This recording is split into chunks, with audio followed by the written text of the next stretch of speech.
অনেকের কাছে ইউরোপের দেশ অস্ট্রিয়া বসবাসের জন্য পছন্দের, তবে অভিবাসন ও রাজনৈতিক আশ্রয় প্রার্থীদের জন্য চিত্রটি এখন একেবারেই উল্টো। সম্প্রতি দেশটিতে অভিবাসন আইনে কড়াকড়ি আরোপ করায় আতঙ্কের দিন কাটছে বাংলাদেশি সহ কয়েক হাজার অভিবাসন প্রত্যাশীর। মিলছে না রাজনৈতিক আশ্রয়। অস্ট্রিয়া ঘুরে এসে বিস্তারিত জানাচ্ছেন জার্মানি প্রতিনিধি সহকর্মী বিটু বড়ুয়া।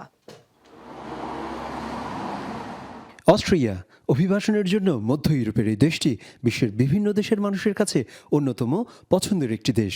আর এই দেশটিতে বৈধ এবং অবৈধ মিলিয়ে বসবাস করছেন প্রায় 7 থেকে 8 হাজার বাংলাদেশিও। সাম্প্রতিক সময়ে দেশটির অভ্যন্তরীণ রাজনীতিতে রক্ষণশীল নীতি গ্রহণ আর অভিবাসন আইনে কঠোর বিধিনিষেধ আরোপ করেছে ভিয়েনা সরকার। তাই আতঙ্কে দিন কাটছে বাংলাদেশি সহ অন্যান্য দেশের অভিবাসন প্রত্যাশীদের। আমরা অস্ট্রিয়ায় বসবাসরত অবৈধ অভিবাসীদের ব্যাপারে কড়া নজর রাখছি। সেই সাথে তাদের মোবাইলের তথ্য সংগ্রহ ও তাদের অনুপ্রবেশের বিষয়েও কাজ করছে পুলিশের বিশেষ দল। দ্রুতই অবৈধদের নিজ দেশে ফেরত পাঠানো হবে। এদিকে দেশটিতে অবৈধভাবে বসবাসকারী প্রবাসীদের পাশে দাঁড়াতে অস্ট্রিয়ায় বাংলাদেশ দূতাবাস দায়সারা আচরণ করছে, এমন অভিযোগ ভুক্তভোগীদের।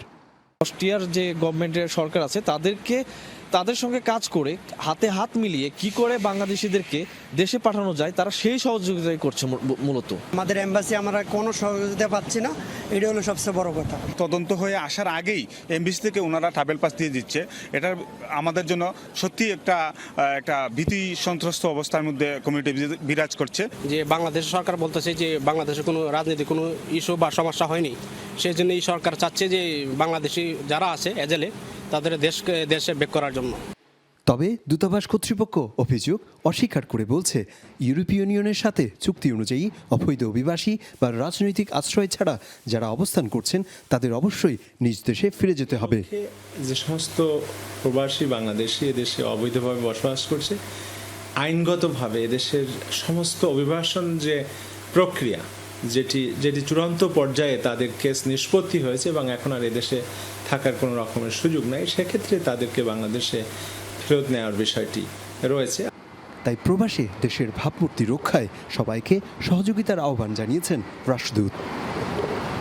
সাম্প্রতিক সময়ে ইউরোপ সহ বিশ্বের বিভিন্ন দেশে অভিবাসী বিরোধী আইন যতই কঠিন হচ্ছে ততই হুমকির সম্মুখীন হচ্ছে বিশ্ব মানবতা। আর তাই অভিবাসনের মূল কারণগুলো খুঁজে বের করে সে বিষয়ে দীর্ঘস্থায়ী সমাধানের পরামর্শ অভিবাসন বান্ধব সংশ্লিষ্টদের। অস্ট্রিয়ার ভিয়েনা থেকে বিটু বড়ুয়া, যমুনা নিউজ।